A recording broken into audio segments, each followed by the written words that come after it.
Graça e paz, meus queridos amados em Cristo Jesus. Deus abençoe a todos. Creio que todos nós, salvo algumas pessoas, já tenha ouvido a frase Deus chama e capacita os seus escolhidos.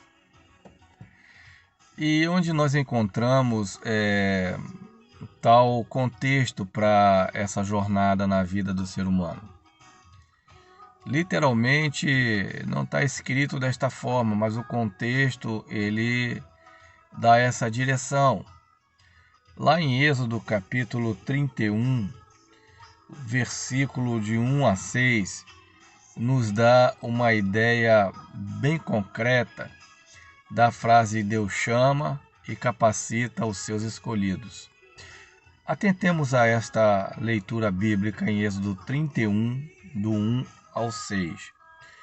Falou o Senhor a Moisés, e eis que chamei pelo nome Bezalel, filho de Ur, filho de Uri, da tribo de Judá, e enchi do Espírito de Deus, em sabedoria e em inteligência, em ciência e em toda arte, para inventar desenhos, para trabalhar em ouro, em prata e em bronze, e em artifício de pedras, para engastá-las, e em artifício de madeira, para trabalhar em toda sorte de obras. Eis que eu tenho posto com ele a Aloiebe, filho de Aisameque, da tribo de Dan, e tenho dado sabedoria no ânimo de todo sábio de coração, para que façam tudo o que te tenho ordenado. Aqui Deus levanta esses homens para entalhar as obras do tabernáculo, a construção do tabernáculo. Se nós formos olhar mais adiante, vamos ver também o povo, após essa graça de Deus, mais à frente o povo entrando para um lado totalmente diferente daquilo que Deus capacitou as pessoas, né? Nas coisas maravilhosas desta vida. É a construção, né? A feitura do bezerro de ouro. Isso é terrível, né? O homem utilizar as coisas boas ideias para o mal, para o que é perverso, para o que não é agradável a Deus. Mas eu quero trazer à luz sobre o tema Deus chama e capacita os seus escolhidos.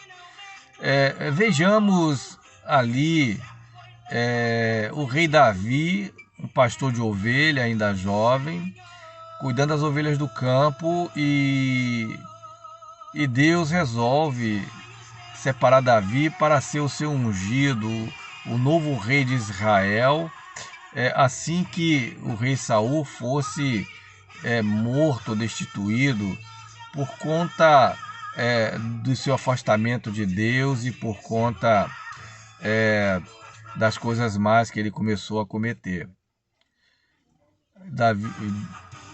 Daí Deus escolhe Davi.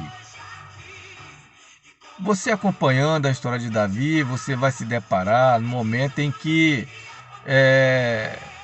ele vai de encontro ao gigante Golias e o mata com uma pedra lançada por uma funda ou uma tiradeira, né?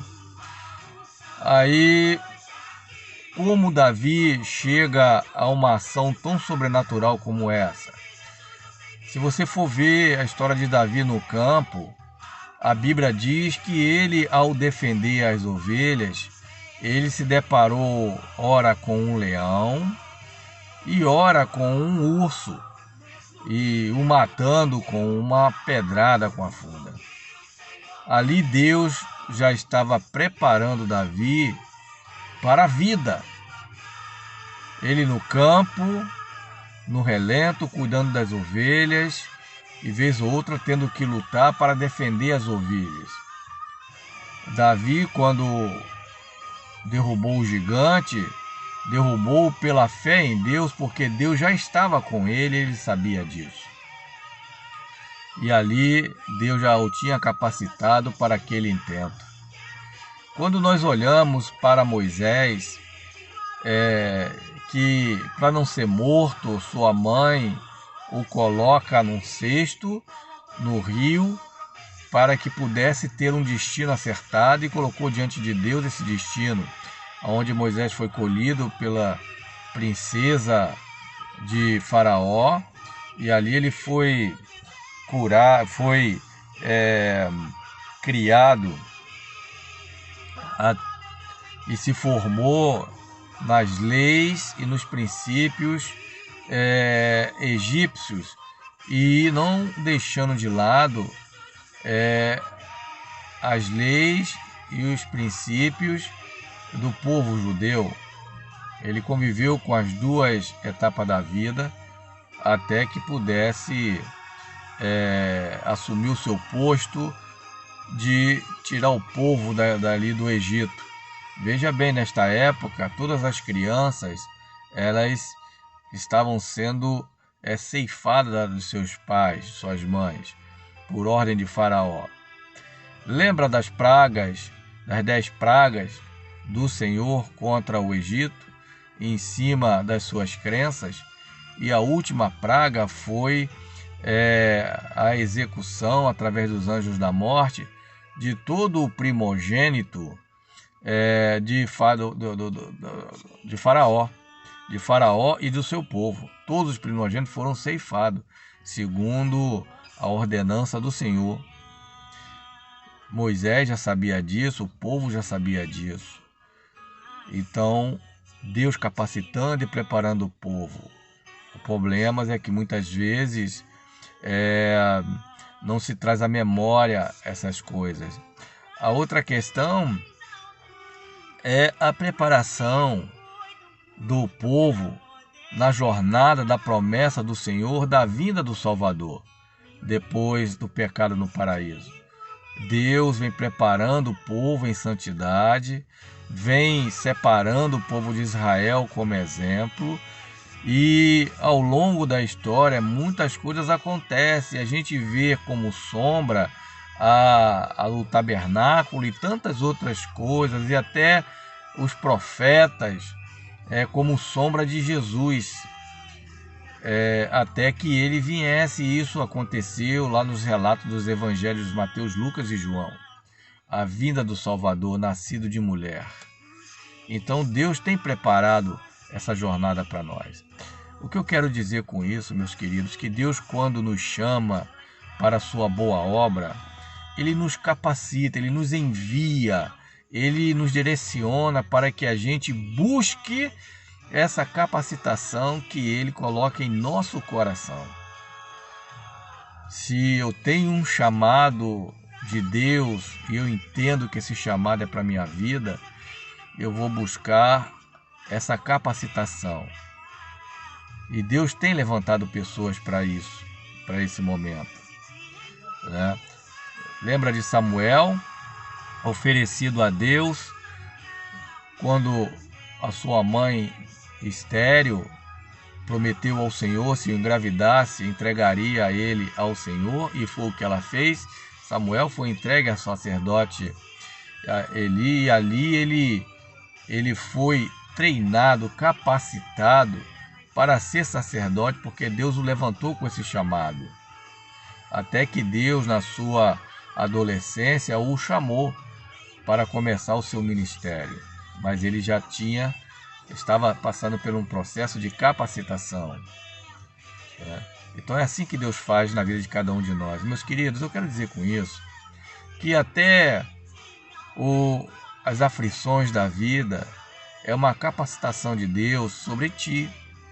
Crescimento, amadurecimento e maturidade para a vida.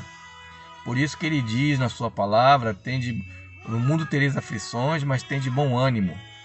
Precisamos ter bom ânimo e aprender com as coisas boas da vida, mas também aprender com as coisas erradas, com as coisas que às vezes nos machuca a alma. Aprender com as nossas decisões equivocadas, aprender com tudo, enfim, na vida. Porque é Deus nos ajudando a nos capacitar. Então entendamos que a vida, ela é boa para ser vivida com Jesus Cristo, com seus ensinos e com a sua direção. Talvez você esteja passando por momentos tão difíceis na vida, até mesmo de saúde. E você, às vezes, tem tanta tristeza na alma que não consegue nem absorver aquilo que vos falo. Mas eu quero dizer para você, meu querido e minha querida, não deixe que a tristeza e não permita que essa alma seja consumida por essa tristeza. Busque ajuda no Senhor, busque também ajuda profissional, para que as coisas vá bem para a sua vida. Que você tenha dias melhores a cada momento. Deus abençoe, Deus ilumine, Deus te guarde e permita orar pela sua vida.